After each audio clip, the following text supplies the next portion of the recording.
Ladies and gentlemen, my name is Nate McNamara.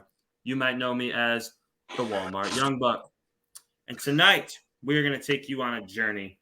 We're going to take you on a journey into the career of the greatest, most dominant, and most decorated combat sports athlete in the history of mankind. I'm speaking, of course, about the Conqueror, the Beast Incarnate, the mayor of Suplex City, Brock Lesnar. How's everybody doing tonight? Well, I'm ready to take that trip down memory lane. It's Suplex City's town hall. Let's go. Suplex City, bitch. All right.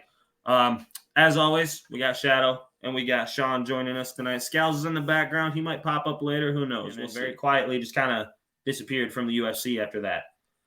He was kind of, again, he goes on like these year and a half hiatuses before he does something new. And then this is where we get to one of the most dominant runs in professional sports entertainment history. In 2012, Brock Lesnar made his return to the WWE the night after WrestleMania 28, F5ing John Cena right in the middle of the ring. I don't know if you remember that. Malik just put it in the chat there. That is one of the most ridiculous pops I've ever heard in my life. That was also even then, the rumors, there was nothing about Lesnar coming back, period. Yeah, leading up to it, the only thing that was teasing was him in the WWE 12 video game. Oh yeah. He made his return to the video game. They're like, and it sparked the meme of Brock Lesnar guy, who is one of the planted WrestleMania or WWE fans. Nice guy. He still wears that fucking shirt all the time too. He's a planted AEW guy. Yeah. In a super weird booking decision, I'm not sure why, but this was probably because we were still at the peak of Super Cena. Super Cena beat him at Extreme Rules in an Extreme Rules match, which I don't think he should have, but I don't think in the long run it didn't hurt him, obviously. He then went on to have a feud with Triple H, defeated him at SummerSlam, lost a rematch at WrestleMania the next year, and then won the rubber match the next month at Extreme Rules. So 2 matches in a row that he lost at WrestleMania upon his return. Not WrestleMania. 2 matches that he lost in the first year of his return out of the 4 matches he had. I was not happy about it, but again, I was a kid still, so it's okay. It made sense long term when you keep going with the story and builds him into this. And his 2 losses were in Extreme Rules matches. So I think Cena's was an Extreme Rules match. I think him and Lesnar Triple H and Lesnar had a street fight at WrestleMania that year. At WrestleMania 29, if I'm not mistaken. After that, Lesnar feuded. Yeah. What's that? Okay. No, keep going. No, okay. After that, Lesnar feuded with CM Punk in what I might think is his best wrestled match ever. That match is criminally underrated. I know everyone loved it when it happened. It's really fucking good. It was SummerSlam, I think, of that year, 2013. Isn't that the one with Paul Heyman involved? Yeah, Paul Heyman turned down CM Punk in the Money in the Bank ladder match that year or something like that. Yeah, I think it was. Anyways, yeah. He feuded with other people like Mark Henry and Big Show, just kind of treading his wheels after that CM Punk feud.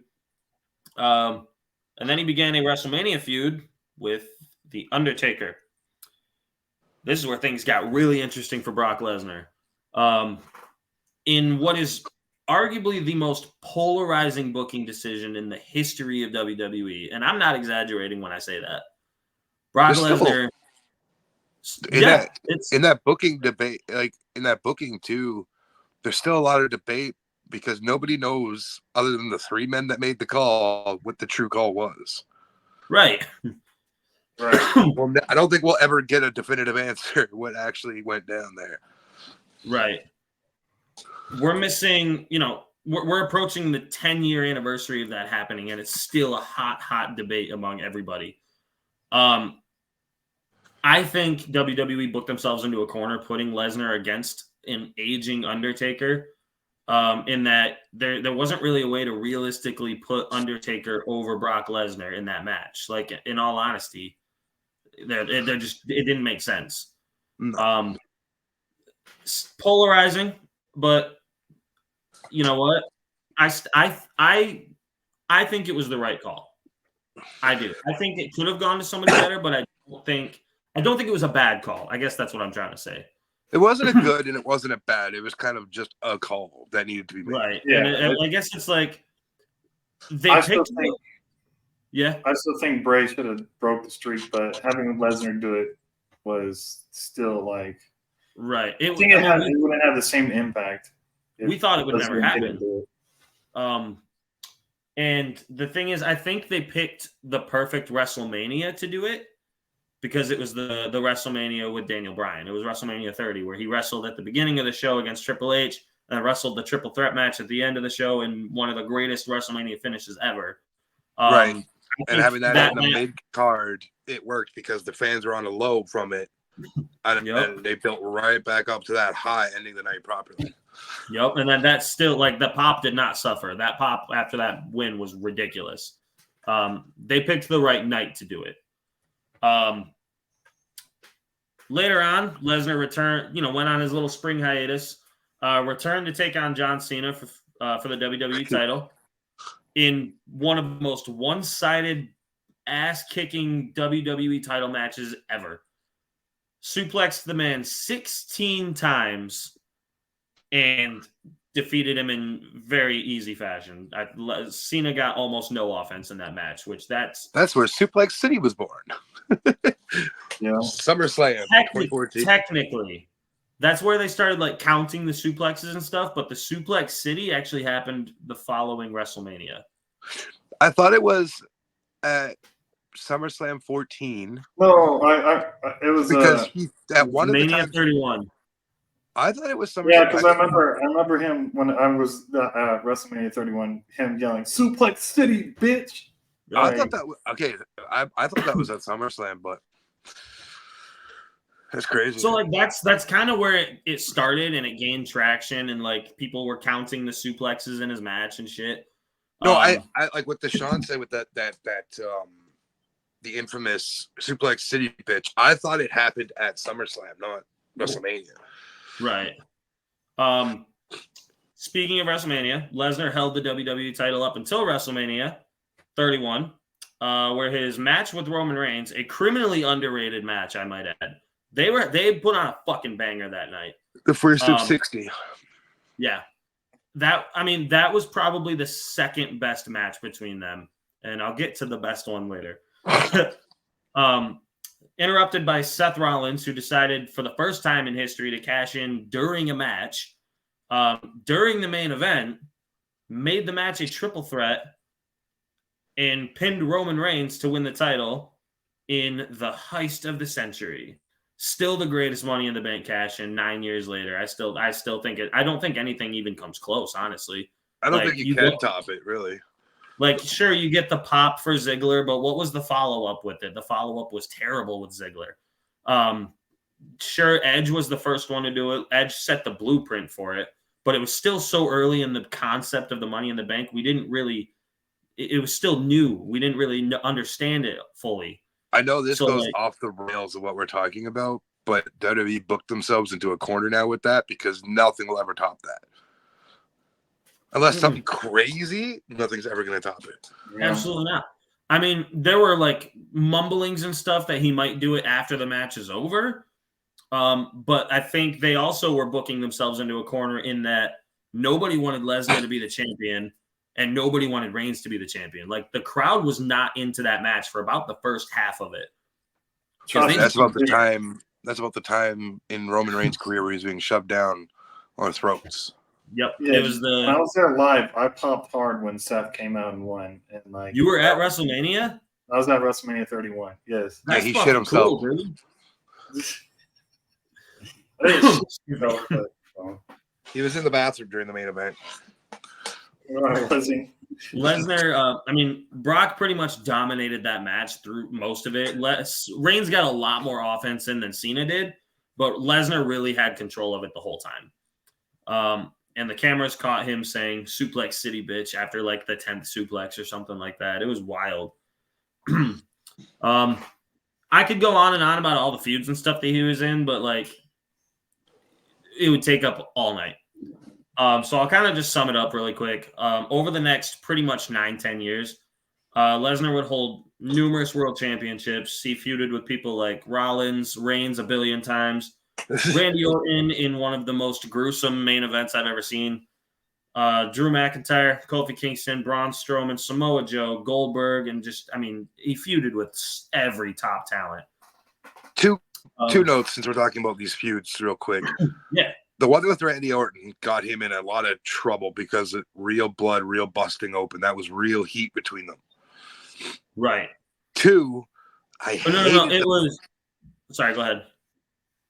I hated the 2016 feud between Goldberg and Lesnar because that happened in Toronto, Survivor Series, the most shittiest main event for that night.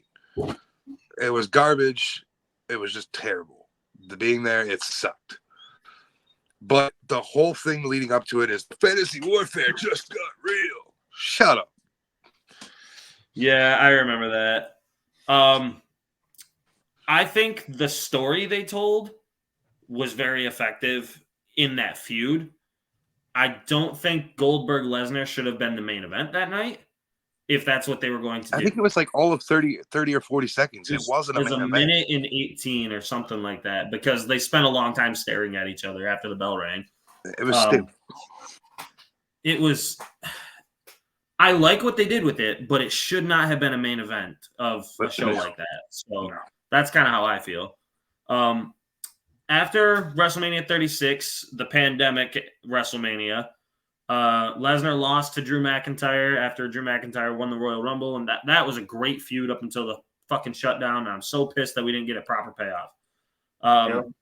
Brock Lesnar initially retired. He didn't really say anything, but he apparently had told Vince and told everyone that he was done. He eventually decided to return about a year and a half later, anyways, as Cowboy Brock Lesnar. Also as a babyface for the first time since 2004. So it would have been the greatest run. Oh, yeah. I think that was Brock Lesnar at his most entertaining. For sure. Yeah, he was. Well, you can't forget Brock Party. The Brock Party was so fucking good. I don't even care what you say. It was fucking good. I love Brock Party. That shit was hilarious. That's one of my most watched videos on TikTok. I took that video and put it to the Whopper song. Whopper, Whopper, Whopper, Whopper. It's so fucking funny. Numerous feuds over the next few years, again with Reigns, again with like pretty much everybody else. AJ Styles, Daniel Bryan. Lesnar turned heel after attacking Cody Rhodes.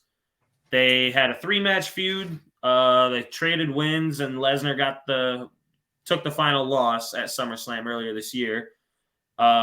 Shook the hand of Cody Rhodes, gave him a big hug, put him over. And that's the last time that we've seen Brock Lesnar on TV. That could be the last time we see him, period, at this point, I think. Right. I mean, there's always rumors. There's always rumors that he's like going to show up at the Rumble, or he's going to, there's always those kinds of rumors. But I do believe that he is going to come back. But I do think the next time he comes back, he's going to be gone after that. I think he's going to have one last little run for WrestleMania 40 and then call it quits. And all I know is right now, he's 2 provinces away from me, living life large in Saskatchewan on his farm with a beautiful wife, his healthy children, and enjoying his life. Right. I don't know why I thought you were going to go in a different direction with that, but I was, but this is a PG-ish. With that being said, Shadow, where can we find you? You can find me right here every Saturday night with the Ringside Crew, aka Ringside Shadow, with Dusty and Scalzone. And Monday nights you can catch me and Jack's boat with Sorry for the Interruption, where we don't give a fuck if we interrupt your night. All right. Sean, where can we find you, buddy? find me over on our sister channel with Rivet City Radio for Sunday's table spot with Mike, Metalcore Mike, Cam G, and I discussing everything. You can find me occasionally on Wednesdays on River City Radio with IWG with Will Gray. And you can find me on social media, Alpha Wolf Sean B 2.0 on Instagram. Click the link. Find everything there. I'm not going to explain everything else, so you know what to do. Buy my merch on Off the Top merch site as well. The Sin City Wolf. Go buy it. Put some money in my pocket. Thank you. Hell yeah. Jordan says you can find me in the comment section. Boy, we can find you in the barnyard, all right? And the petting zoos. Y'all can find me on TikTok at Nate McNamara WB. That's pretty much it. You can also find me here every 2 weeks. I think in 2 weeks, we're going to do something a little different. We're going to branch out from pro wrestling again and jump into the entertainment world. I was rattling this around in my head lately, and I actually made the decision today. I woke up this morning, got in my car, went to work, put on my phone. Every single day, I put my entire music library on shuffle and just listen to whatever pops up. It's my favorite thing in the world because I almost never get repeat songs. I woke up this morning, put my library on shuffle, and the very first song that came up was Numb by Linkin Park. Yes. And I'm like, I have a career retrospective tonight. And I remember how the Robin Williams one ended. It went so well. And I thought we had a great time doing it. This is going to be a tough one. It's going to be difficult. I'm sure it's going to be, there's going to be emotions and stuff coming out. But 2 weeks from tonight, join us again. We're going to be taking on the career and the life of Linkin Park lead singer Chester Bennington. Oh, that's awesome. I love that. Yes. Please join us. I'm gonna get working on that outline this weekend and get it done. And then we're gonna push this really hard. We're gonna get people in here. It's gonna be different. I love it.